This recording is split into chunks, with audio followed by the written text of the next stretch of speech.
Hi guys, good morning everyone. How is everybody there? For today's video is our second day holiday in Pafos. So guys, ipapakita ko sa inyo, hindi ko po na-tour sa inyo kahapon kung saan po kami nag-check-in. Let's check it out kung anong lugar ang pinag-check-in natin guys. So first na i-rate natin guys, yung hotel nila Lisa. So magre-rate po tayo ng mga rooms for today.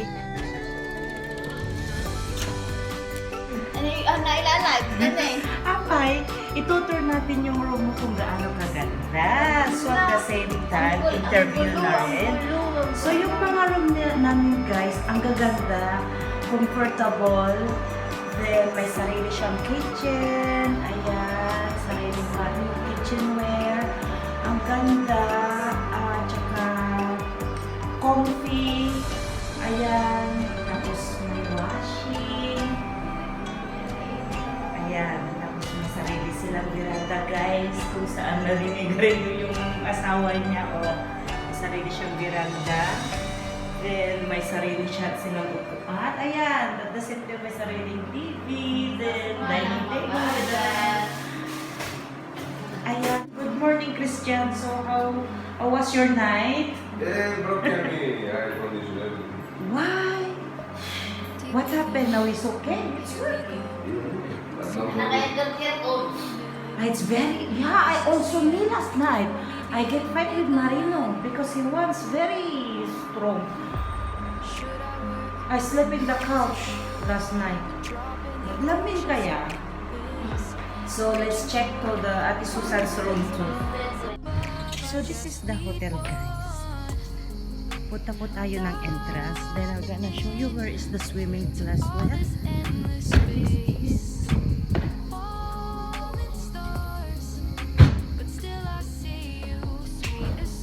King's Holiday Apartment. So we're going to start from downstairs.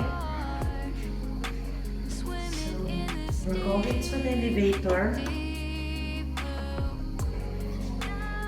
Napaka-affordable niya kumpara sa ibang hotels. So if you wanna check it out, they're very clean, neat place. Wala na akong masabi, napakalinis. So this is guys where our room as well. I'm gonna show you. So this is the walking area. Going to our room. So but before that, tuturo ko po kayo dito sa parang dining area nila na pwede ka pumupo, pwede mag-relax at the same time, andito po yung feeling.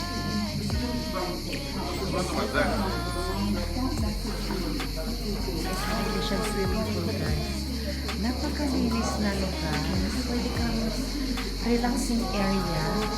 If you don't wanna stay to your room, ayan, may sarili din siya salon.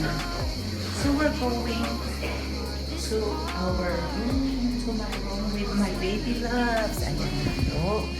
So dito makikita niyo po yung sink. May sarili siyang washing machine. So may sarili siyang sink at the same time cupboard where you can find some plates, kitchen tools, glasses, mugs. So may sarili din siyang kettle. What do you call this one?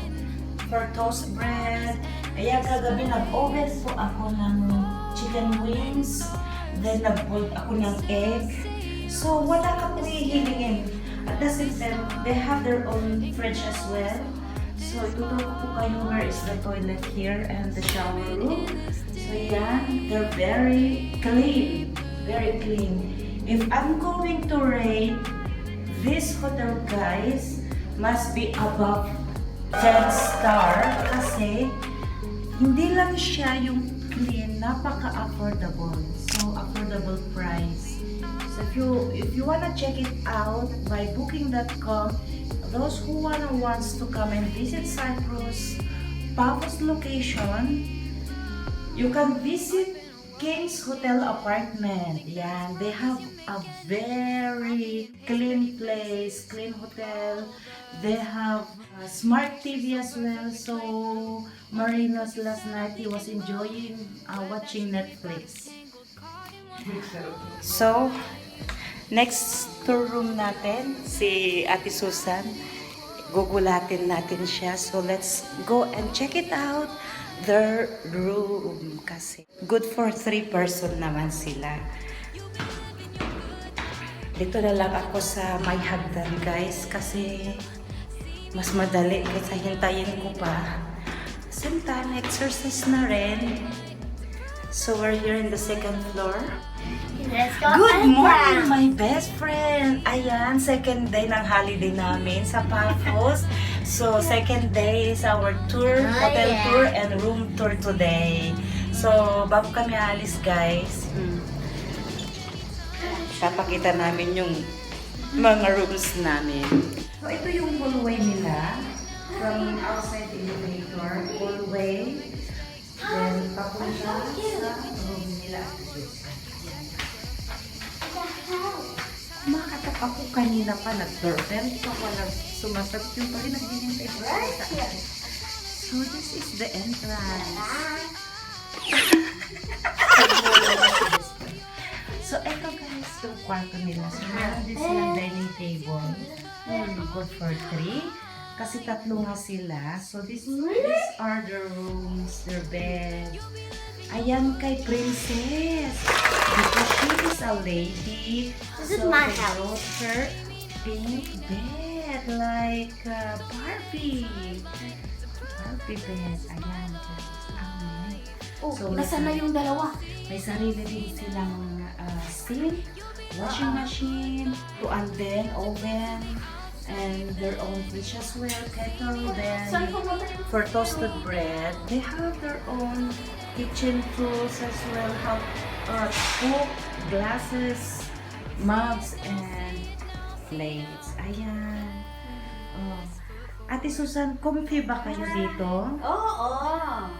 How was the night? I was sleeping Air condition. So if you're going to rate this hotel from 1 to 10, how many stars you're going to rate? From 1 to 10. 1 to 10. Pagdating sa cleanliness, are you happy? Cleanliness, yes. I'm Number 1 happy. to 10, anong number sila? Number sila. Number 10, pinaka-the best ba? Pinaka-the best, number 10. Cleanliness. And all the Services, no? Services. Napakabait kasi yung mag-asawa yung may-ari ng hotel. And, Approachable. Ne. Ayan. So they are not looking whether you're a foreigner or because they used to work with the foreigner people here. So mostly naman talaga kailangan nila talaga maging friendly to any kind of foreigner who's coming to their hotels. But at the same time, it's natural way. Makikita mo naman na walang halong walang halong pagkaipukap or pagkaipukito. Ayan na si Baby Loves ko. Ready. Andrea, are you happy with this hotel? Of course. Yeah? So, 2nd day of our holiday. Maximum, last night. Happy, Andrea, last night? Every day happy.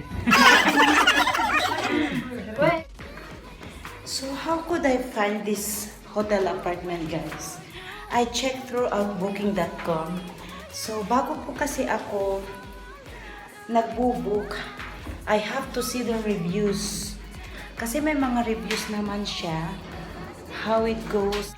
Customers in here.